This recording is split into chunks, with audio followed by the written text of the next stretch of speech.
I was middle class. Middle class. My parents were middle class. Both of my parents were in the medical field. So, we lived the middle class life. It wasn't like I didn't live rough, but my parents made me work for everything that I have.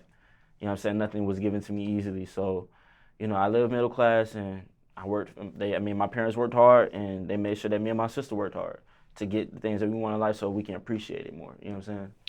Now, was this, I know in American society, they even get specific with middle class. They may say lower middle class, just the middle. They may say upper middle class. Was it one of these for you more specifically?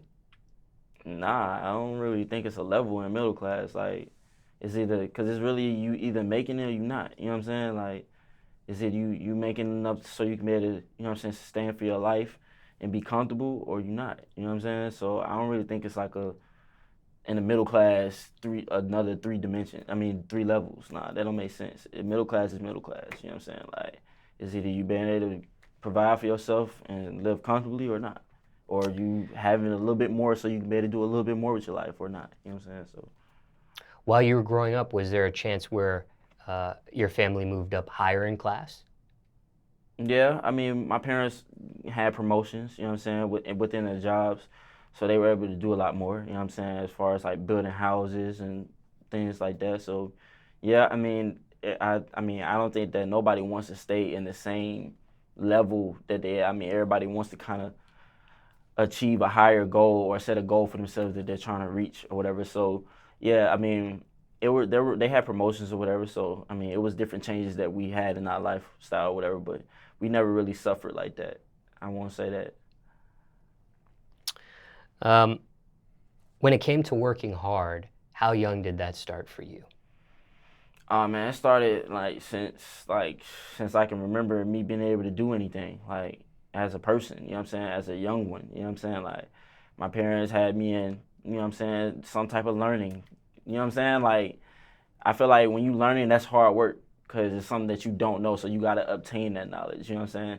So as far as like learning how to walk, learning how to talk, all that type of stuff. So it's like I feel like that came from day one. You know what I'm saying? Now I can admit sometimes I get a little lazy, but from day one, like my parents instilled that like work hard to get the things that you want in life.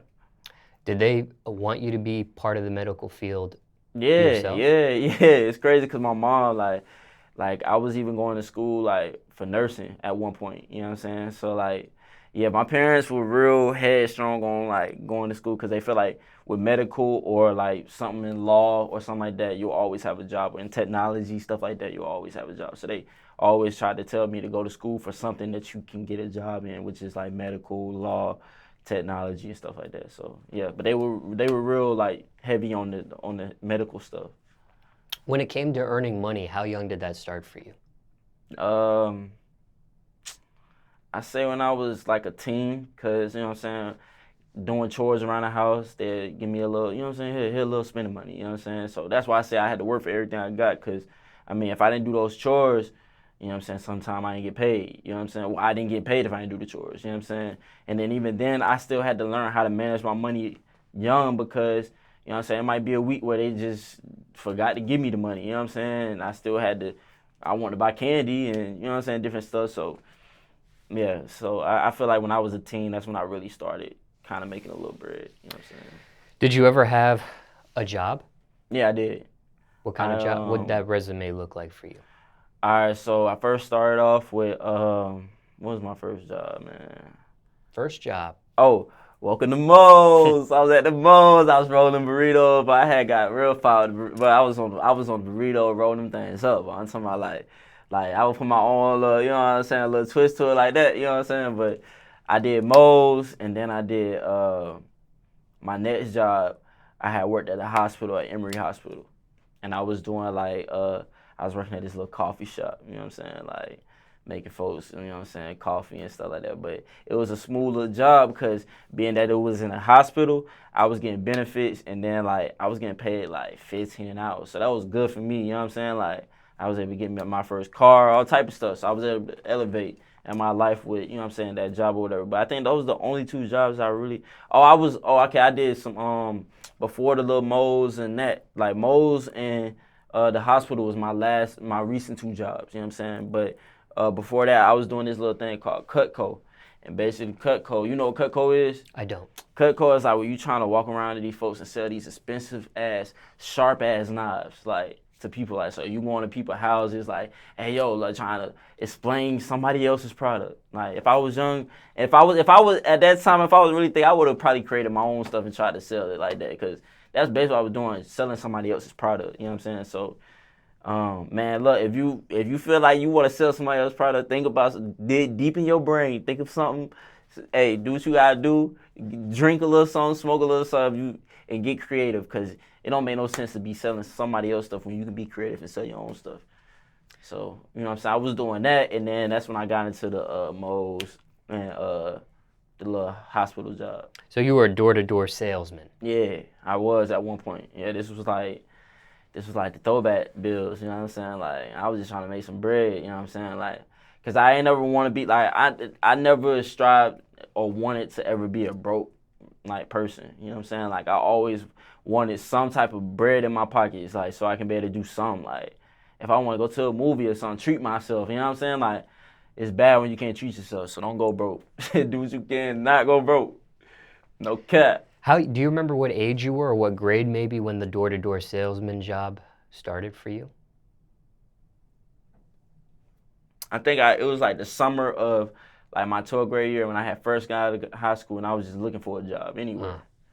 I was just looking for a job anywhere. Like, I just wanted a job bad, like, cause like it was like, bro, like I couldn't, like, yeah, it was fun sitting at home the first couple weeks playing the game, doing whatever, like, but then after that, like, that shit got boring quick. You know what I'm saying? I was like, now I gotta find some money somewhere. Like, I'm not finna go back to school, and then you be out of school for like what, a good little 3 months. You know what I'm saying? Prior to going, like, college starting. You know what I'm saying? So like, and then they take forever because they don't want to give you your dorms, and like, you know what I'm saying? They just be bullshitting. You feel me? Like, they be trying to say, oh, you owe this money. Like, you don't pay everything. Like, let me tell you something about these schools, bro. They be finessing. Because you'll pay all this money. Like, you'll pay everything you need. Like, everything be in the clear. Then they come out the blue with a fine. Oh, you owe $500. You like, where did $500 come from? You feel me? Like, but, I mean, yeah, I had to, damn, bro, what your question was again? Well, I was asking originally, how young did the door-to-door salesman? Oh, it was like, that was like when I was, so I had to be like, I had just graduated, so I had to be like 18, 19, somewhere around there. Curious what led to that particular job. Man, I don't know. Like I said, I was just looking for a job, like, and I don't know. I think somebody had, but they always make that them type when you get fresh out of high school, they always make them type of jobs sound easy as hell. Like the Cutcos. What's another one? Like what's another one people be selling? There's some other ones out there. I can't think of it right at the top of my head right now, but like somebody had put me on to it, like, cause what they do is they make you recruit your friends. So like they be like put their number, like they be like put it like 3 referrals. So you be putting all your partners, like you put everybody. I'm like, all my niggas go get a job today. You feel me? So like you put everybody, and then they'll give you a random call like, oh yeah, we got a job interview for you. Boom, boom, boom. Just do this. So you happy as hell. You like, all right, yeah, let me fill out the application. So you go fill out the application. They make it seem like you ain't gonna get hired, but you really gonna get hired. So like you go in there, they hire you or whatever, and you be happy as hell. And then they tell you this whole little scheme, plot, whatever they got going on. And then you go out there and try to sell it, but I mean, people not thinking about buying no expensive ass knives. Like, think about it. They don't went to Walmart and bought the cheap knives. What they gonna do with them sharp ass knives? Folks not buying it. You know what I'm saying? So I had to realize that quick. I got up out of there real fast. You know what I'm saying? I was like, hey, this ain't for me. You feel me? This ain't for me. No cap.